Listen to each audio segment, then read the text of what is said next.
Do Lightroom presets enhance or hurt your photography? If you haven't seen me before, my name is Tom Woods and I'm a professional photographer for the last 25 years. And now I help other photographers gain supreme confidence so they can then tap into their full creative potential. So, presets, good thing, bad thing. So I've got so many friends and colleagues that are professional photographers that sell their presets, and they're very talented editors, and their presets do look amazing. The before and afters are astounding, and all power to them because they have found something that they really like with their work and they're trying to share it with other photographers. And don't get me wrong, I think it's an honourable thing to do. But are those presets holding the photographers back or helping them? And I just go to the saying, give a man a fish, feed him for a day, teach a man to fish and feed him for a lifetime. Just comes to mind when it comes to presets, because you get given this preset that you put over your photo and you dump it over there, and then voila, you've got a photo that looks like Debbie's preset or whatever. But is it helping your photography? Do you know how you got to that point? I feel editing is a vital part of the photography journey now. And if you're just putting on presets and not knowing why or how you're getting to that certain style, well, then you're giving away a lot of that photography knowledge, or you're giving away a lot of that photography authenticity. So my concern with presets is that when you go out and you take a photo, it's your idea. You've got the camera, you've done the lens choice, you found the location, you found the models, you've done the hike to get to where you need to go to get the photo. A lot of this photo so far is a lot of you is invested in that photo. A lot of your effort, your energy has gone into that photo. And then you capture that photo, great, and you take it home. This photo is full of your authentic self, your vision, your doing, your energy. And then you get it into the computer and you've got a chance to even take that further, stamp your authenticity on that photo and really bring your energy in and close off the photo and then produce it to the world.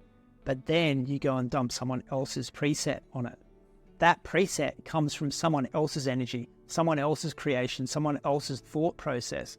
So while the viewer probably won't know if you put a preset on your photo, analytically, your photo will now carry the energy of someone else, and it's really hard to quantify. Sounds a little bit woo-woo, but it is so true. I've been viewing photos, other people's photos, my own photos.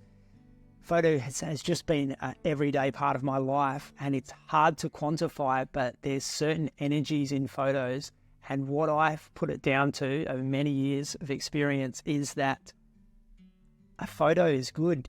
I can't sometimes pick why. Like, it's exposed well, good. It's focused well, good. It's composed well, good.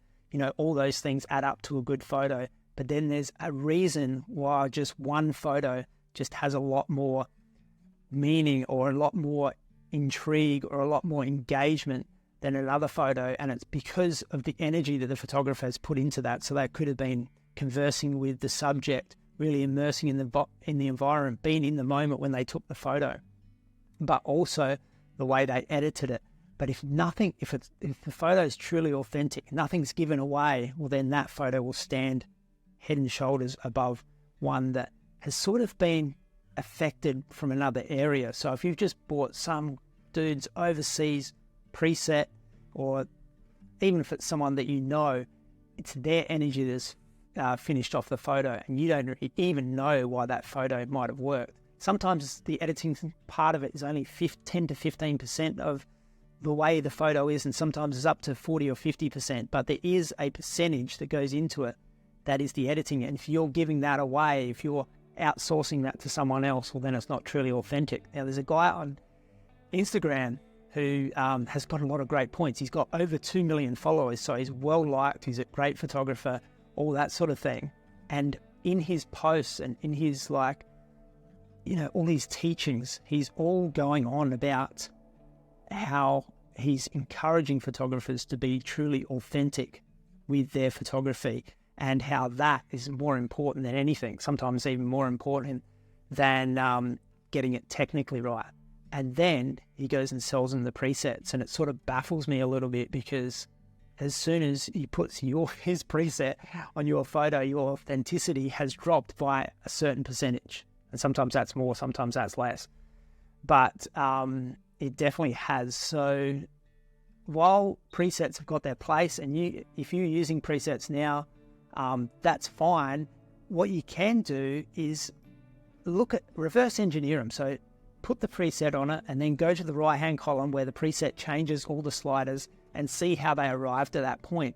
And then you can use that to learn what you do and don't like about the way they move those sliders to get their look. And then you can then start developing your own style. So I'm not saying don't use presets, don't buy presets, don't support the people that are selling the presets, because they have got the best intentions. But it's just something to consider. If you want your photos to be truly authentic, well, then I would start editing themselves, because if nothing else has taught us in the last 4 years of this world, is that we've got to start being sovereign. We've got to start taking responsibility for ourselves, not leaning on others, and really, tapping into our own purpose.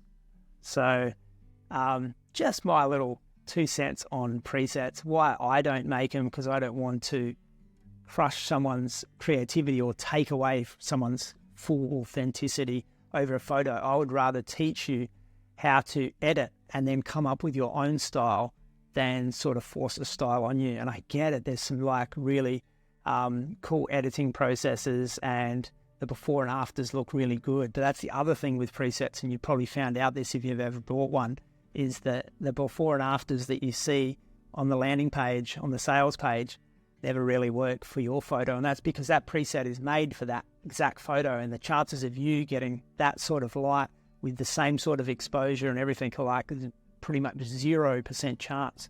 So the presets will work to a point, but most of the time when you chuck a preset on it, it's just always too wild, or doesn't make much of a difference at all, or just sends it really a terrible color or over contrasty. So the effectiveness of presets are another thing in question. But it's just my thoughts. I'd really like to know your thoughts. It's a really divisive topic, probably. I'm sure some of you have used some presets, even if it's the ones in Lightroom that sort of sit in there. I've sort of looked at them, and they're just all pretty ghastly to me. But I think making up your own edits. My process also is to, when I've just done a photo shoot, is to edit each of those photos individually to a point. So if they're taken all in the same environment and the same sort of lighting, I'll edit the first one, get that all looking to my taste, to the feeling, because I think that's another thing. You've got to bring in your feeling from the shoot. Only you know how it was in that shoot, how you felt, and how the light made you feel. So only really you can impart that editing knowledge on your photo. So I would edit the first one, and then if the other ones are all in similar sort of lighting, I would copy and paste those settings for them to save a little bit of time, and then fine tune each and every one of those photos. So every photo is given the time and the value that it deserves. Anyway, that's my thought on presets. You won't see me selling any presets, but by all means support the people that do, but know that it's better to learn why you're using these presets. And I think even to take your photography a little bit higher, a little bit more authentic, a little bit more truthful, you've got to start editing your own photos, not using other people's presets. Anyway, that's enough for today. Hope to catch you in the next video. Please comment below what you think.